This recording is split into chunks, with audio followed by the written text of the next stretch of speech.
This is Caesar de Bello Gallico, Liber Primus, Chapter 2. So in Chapter 1, Caesar introduced us to the theme of his work, Galliae, which is the first word. And it's interesting that he begins a historical text with a geographical locale rather than setting us up in a timeline, giving us a time frame. He does that here in Chapter 2, giving us the time frame of the Gallic Wars. He starts us off by talking about a person named Orgetorix.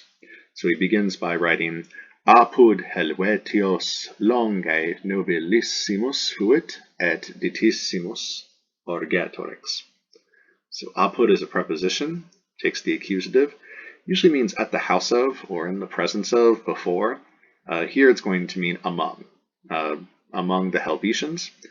Longe nobilissimus. Longe is an adverb in the positive degree modifying the adjective nobilissimus, and the subject of the verb fuit, fuit being a linking verb linking us from the subject, which is delayed at the end, to this predicate adjective, nobilissimus, in the nominative, et ditissimus. So whoever this is nobilissimus et ditissimus. He is superlative, very noble, the superlative of nobilis, and ditissimus, the superlative of dives, meaning rich, wealthy. Fuit is perfect tense, and that's an interesting choice because it implies that he once was, he has before been or existed, and the implication is that he no longer is. He's no longer among us. He once was and used to be the most noble by far and the wealthiest, but not really anymore. And then we get his name, Orgetorix. So among the Helvetians, by far the most noble and wealthy was Orgetorix. Esse from id refers back to Orgetorix, and it's going to be, the sentence will be interrupted by this ablative absolute. So it reads, Esse Marco Messala et Marco Pisone consulibus, regni cupiditate inductus, coniurationem nobilitatis fecit, et civitati persuasit, ut de finibus suis cum omnibus copiis exirent. So that esse refers back to Orgetorix, so we can just say he. Well, let's delay that for a second. Get this Marco Messala, should be a macron over the second A, et Marco Pisone consulibus. So this is an ablative absolute. And go ahead and translate it using your training wheels translation with the noun, and then here you'll have to supply a participle being the noun. The noun that these two proper nouns, these names go with, is consulibus. This is the Roman convention of how to tell the date, using the names of the consuls. Whoever were the consuls for that year, that's the date. So Marco Messala et Marco Pisone. So when Marcus Messala and Marcus Piso were consuls. You could also say in the consulship of Marcus Messala and Marcus Piso, or in the consulship of, etc. You can even use the training wheels translation with Marcus Messala and Marcus Piso being consuls. You have to supply the participle being, which doesn't have a form in classical Latin. So it's an ablative absolute of the second kind, where you have a noun. Here we have two proper nouns, and then we link them with another noun, acting as sort of a predicate, consulibus, with an implied verb of being between them. This is giving us the date. And the date for this is 61 BC. So you just have to know that. You just have to know that in 61, Marcus Messala and Marcus Piso were consuls. We do have the consular list, so we can look it up. When Marcus Messala and Marcus Piso were consuls, 61 BC, regni cupiditate inductus, and inductus will link us back to esse, the subject he, which is referring to Orgetorix. Inductus is the perfect passive participle of induco.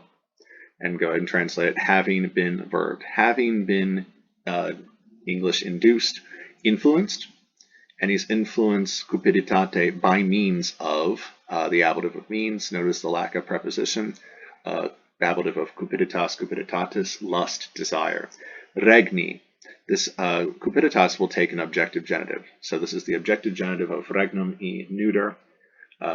lust of or lust towards kingship, a kingdom, throne, a crown, that which makes one a king, a rex. A rex rules over a regnum. So Orgetorix, the Rix part is a form of rex, wants to become a king. So Orgetorix, influenced by a lust, a desire, strong desire of kingship, of the throne, for a crown.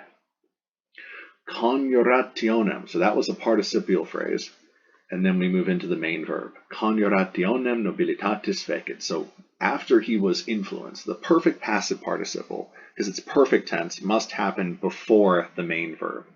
The main verb coming up is fecit, or it's one of the main verbs. So fecit being perfect tense, fecit made a coniurationem, the accusative of coniuratio, coniurationis feminine, a conspiracy, nobilitatis, of the nobility, amongst the nobility. So he made a conspiracy amongst the nobility. But what happened first? First he was inductus, he was influenced. So after he was influenced by a lust of for a throne, for a crown, he formed a conspiracy of the nobility. So perfect participles happen before the main verb, prior to. Et, there's our conjunction, civitati persuasit. So civitati is the dative of civitas, civitatis, and then we have persuasit, the perfect of persuadeo, persuadere. You have to always keep in mind that persuadeo takes the dative. If you persuade someone, that someone is in the dative. So that's what civitati is doing. Do not translate civitati as citizen, that is civus, masculine or feminine. So that dative would be civi or civibus, depending on the number. This is civitas, civitatis, feminine. That means a collection of cives, of citizens. So this is a state, the citizenry, the citizen body as a mass. So persuasit, he persuaded the citizenry. He persuaded the whole state. The state as it is composed of citizens.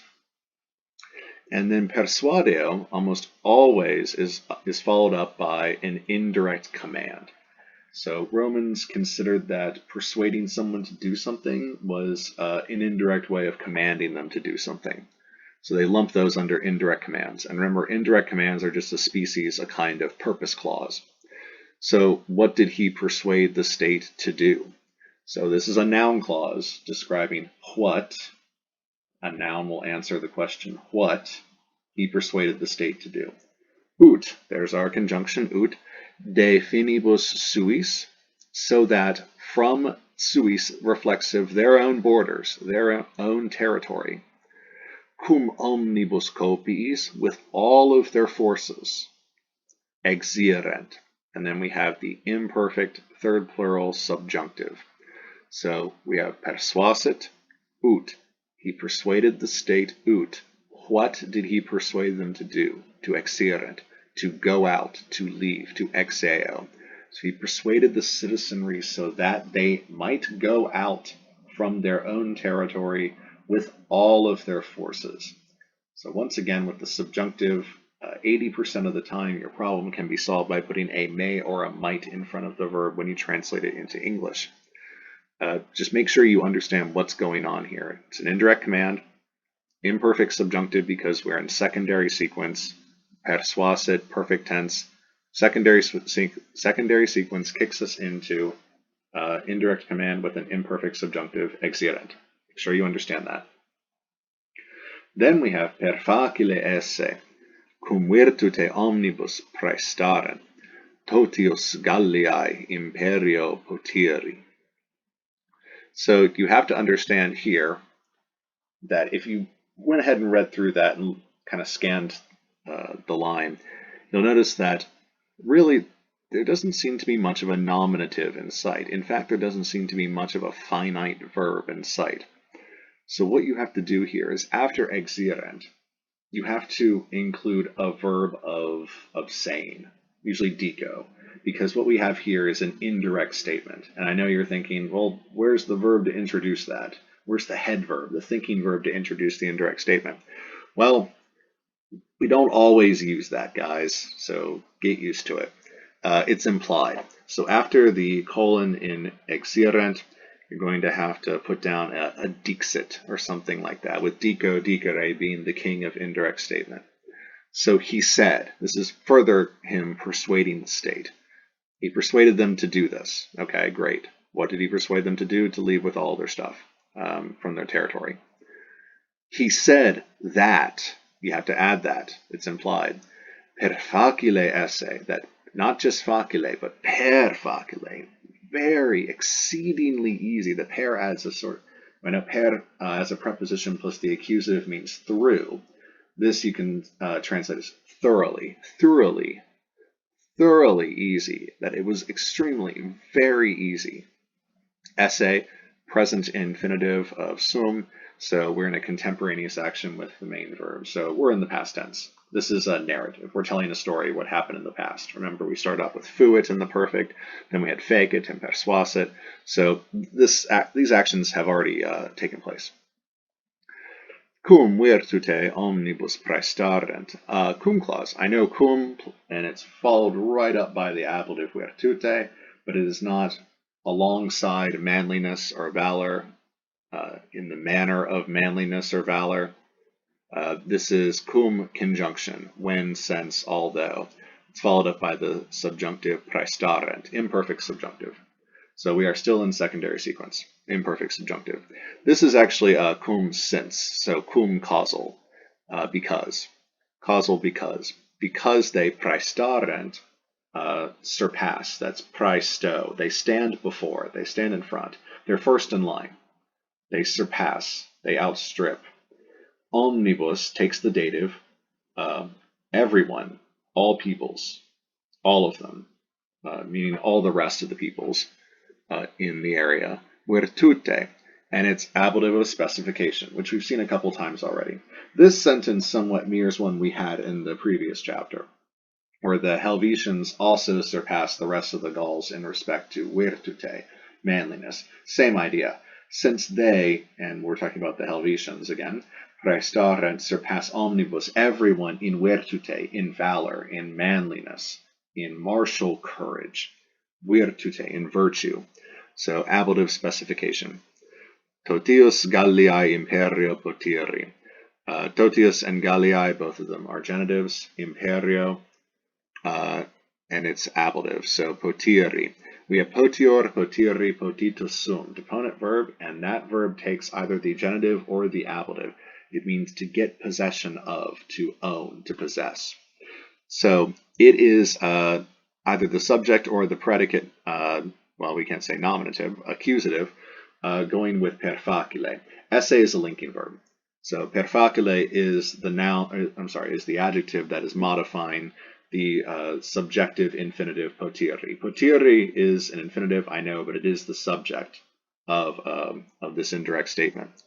So that's why per facile looks neuter. It's also accusative, agreeing with potiri. He said that, remember we have to add the dixit. So Orgetorix said that potiri, getting possession of, takes the ablative, imperio, of the power, the command, I would say the command. Totius Galliae, of all of Gaul, of the whole of Gaul, genitive. Per facile esse, was exceedingly easy. Getting possession of the command of the whole of Gaul is exceedingly easy, he said. What? Why? How? Cum virtute omnibus praestarent. There's our causal. Because cum omnibus virtute omnibus praestarent. Because they, the Helvetians, surpassed everyone in valor. We can fight better than everyone. Therefore, obtaining command of the whole of Gaul was exceedingly easy. And everyone went, oh, of course. We never thought about that before. Id hoc facilius is persuasit, quod undique loci natura Helvetii continentur. And then it does go on for a little bit. This part can be tricky. So we have id, which I've seen one commentator call a colorless preposition here. It's just sort of a placeholder. It's almost like the accusative direct object of persuasit. He didn't. The object of persuasit is the dative, but he persuaded them of this. He persuaded them of this thing, and id is referring to this thing, what he just said. Facilius is a comparative adverb going with persuasit, so he rather easily persuaded them to do this thing. Quod, because undique loci natura Helvetii continentur, because undique, you're going to see undique all the time in this, and it's a very popular word in Latin. It's a compound of unde and que, wheresoever. It means from all directions, from all sides, from everywhere. There is a single English word that means all that, and it's all gates. A-L-G-A-T-E-S, all gates. So it's like all and gates is one word, but with only one L. Great translation of undique, all gates, means on all sides, from everywhere, on all gates of like a town or a castle. Loci natura Helvetii continentur. The Helvetii are the subject here. Continentur. They are continentur contained by the natura loci undique. By you can take loci natura together to mean just terrain. By the nature of the place, natura loci, the nature of the locale, the nature of their environs, their natural terrain, their topographical terrain. The Helvetians are contained all gates on all sides by their terrain, by their land. So that was how he was able to rather easily persuade them of this idea that it would be exceedingly easy to get control of all of Gaul. He persuaded them rather easily to go on this merry adventure because the Helvetians are continentur, hemmed in, they are contained on all sides, undique, by natural terrain. And then Caesar will go on to describe that natural terrain, on what three sides the Helvetians are continentur, contained or hemmed in. They are una, and then a little bit down we have altera, and then a little bit down we have tertia. So we'll start with una, and apologies for not putting the macron over the A. Una ex parte, so you can read that as ex una parte, but the una goes first because it's emphatic. One, on one part, on one side, translated as side, on one side, the Helvetians' land, flumine reno latissimo adque altissimo. There is the Rhine River, flumen renum, the Rhine River, latissimo adque altissimo. It is very broad, very wide, and also very deep. Do not say tall. Rivers are deep. Qui agrum Helvetium a Germanis dividit, which, that is the Rhine River, which divides Helvetian agrum, territory or land, a Germanis, from the Germans. So we're looking at the map here of Gaul from, there we go. And we have Helvetia right here. And it is hemmed in on all sides by, we have the Germans right here and the Rhine. That's una ex parte, the Rhine River qui dividit Helvetii agrum from Germanis. We have altera ex parte, on another side or on a second side. There's the Monte Jura Altissimo. There is the very tall Jura Mountain. You can say the Jura Mountain range if you'd like, because it is a mountain range. The Jura Mons. This is where we get the name Jurassic, because bones of animals from the Jurassic period were first found in this area.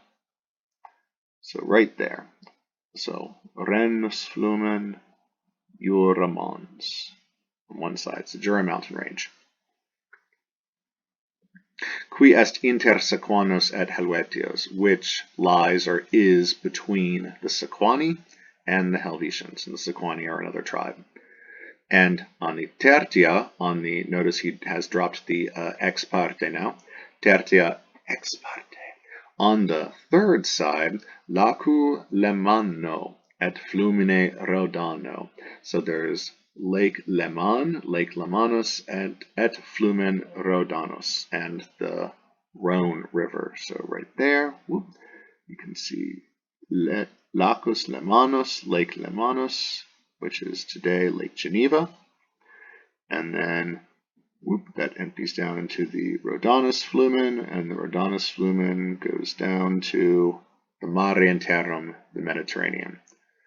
So Helvetians are here. We have the Rhenus Flumen, and across it the Germans, the Jura mountain range, the Jura mountain range, Jurassic, and across it the Sequani. And down here we have Lake Leman, Lake Geneva, and that goes into the Rhodanus, and the Rhodanus goes into the Mediterranean. So we can zoom in on that right here. Once again, the Helvetians, there's the Rhine, and the Germans, the Jura mountain range, Lake Geneva, and the Rhodanus River.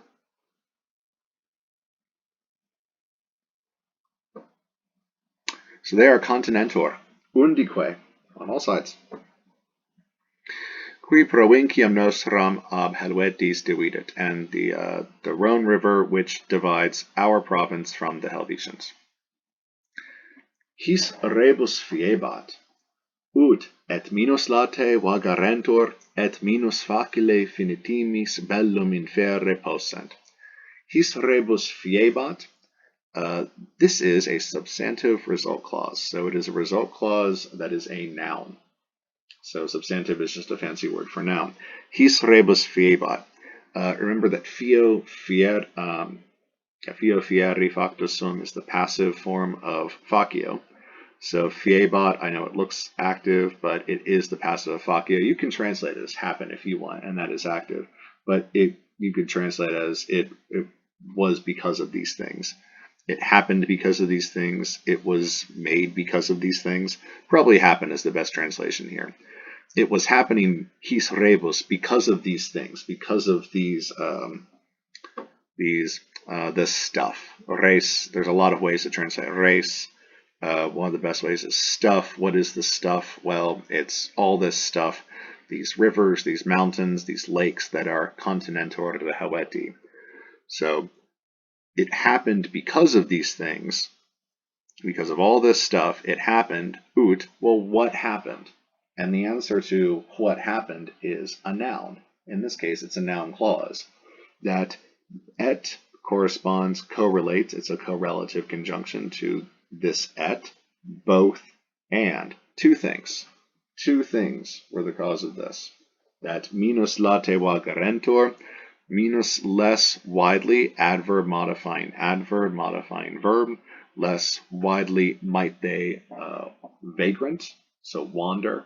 A vagrant wanders about is deponent verb, translate active, though it looks passive.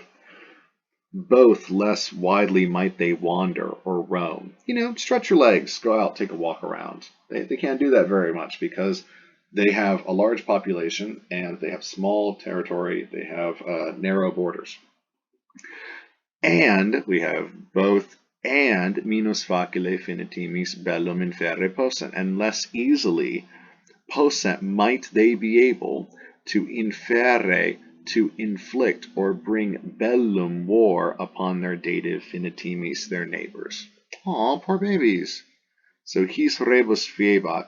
We have a substantive result clause. It happened because of these things. Well, what happened? Both less widely might they wander, might they roam, stretch their legs, and less easily might they be able to inflict or declare war upon their neighbors. Because this is a substantive result clause with an imperfect tense verb as its introductory, we are in secondary sequence and we are followed up by imperfect subjunctives. So vagarentur and possent. Qua ex parte homines bellandi cupidi magno dolore ad ficiebantur. Qua ex parte. Parte here, pars partis feminine, here it means somewhat equivalent to causa. For which reason? Because of this thing. Homines bellandi cupidi. Homines, people. Homo hominis, masculine, a people, human beings, homo sapiens. Its modifying adjective is cupidi, desirous, and just like we have cupiditas up here, which takes the objective genitive, Down here, cupidus aum, the adjective, also takes an objective genitive. But here it is taking a genitive, but it is a genitive gerund, not a gerundive. It's not an adjective. It is a gerund. It's just the bare noun. I'm sorry, just the bare form itself, the verbal itself. It doesn't have a noun that modifies it. For which reason, a people, that's the Helvetii, who are cupiditi, desirous, lusting for, wanting, longing for, bellandi, longing for to wage war, desirous of waging war, bello bellare, which means to war, to wage war, desirous of warring. So a bellicose people, people who long to wage war, magno dolore, ablative of means, ad ficiebantur, imperfect passive, they were being afflicted by a magno dolore, by a great pain, a great grief. It caused them pain.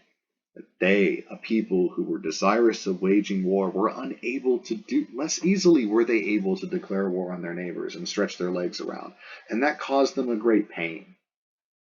So when Orgetorix decided to coniurationem nobilitatis fecit, make this conspiracy amongst the nobility, and he persuaded the whole state that they should just get up and leave their territory with all their stuff, it was perfacile.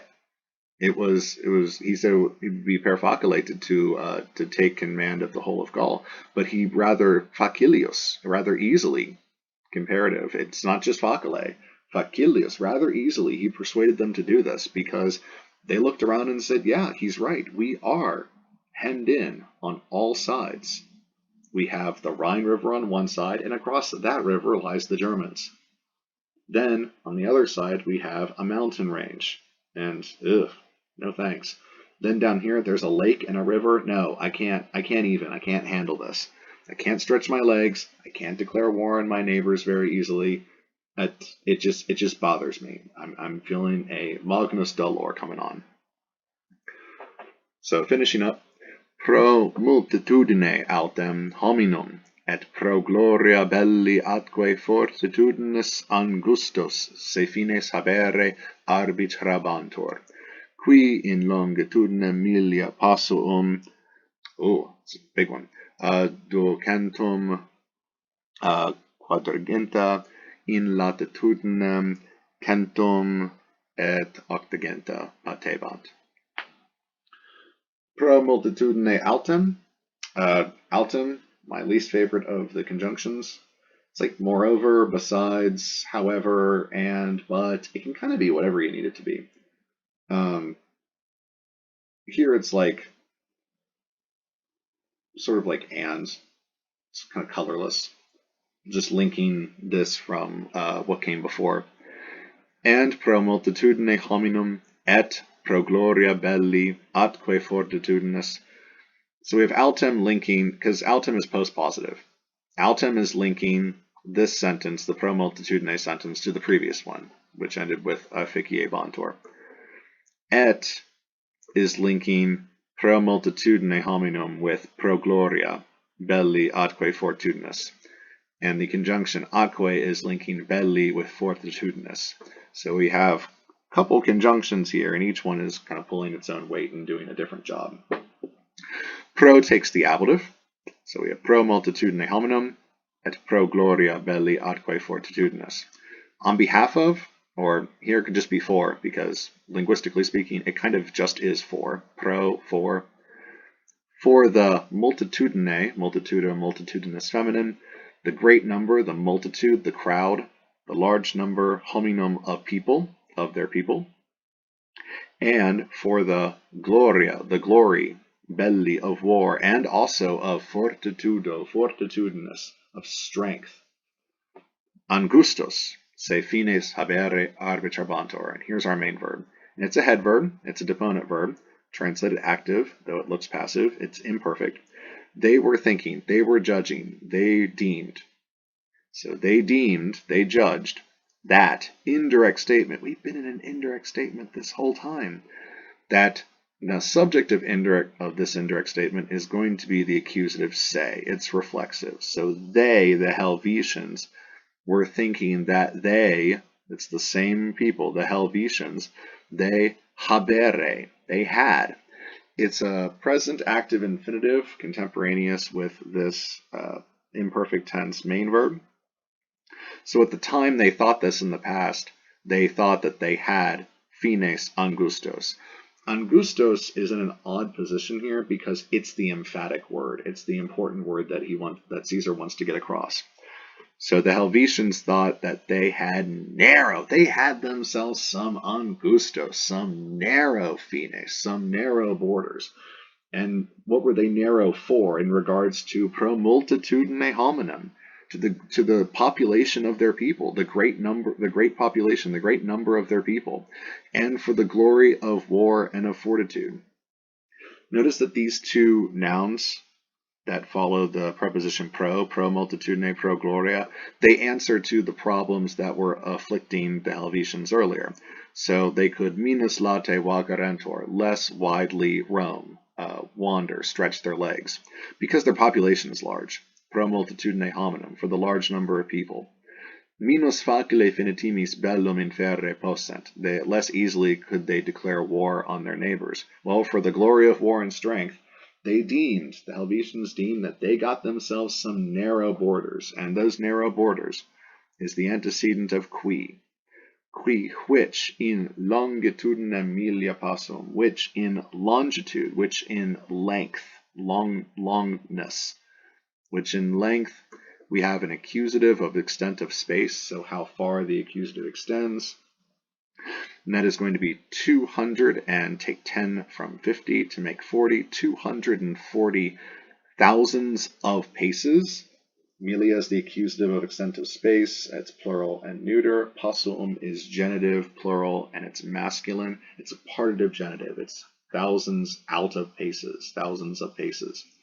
So 240 thousands of paces, you can just say 240 miles.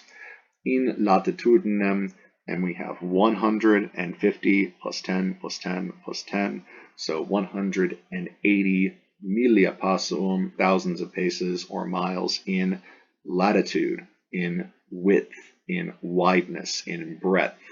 Patebant, it stretched, or the fines were stretching.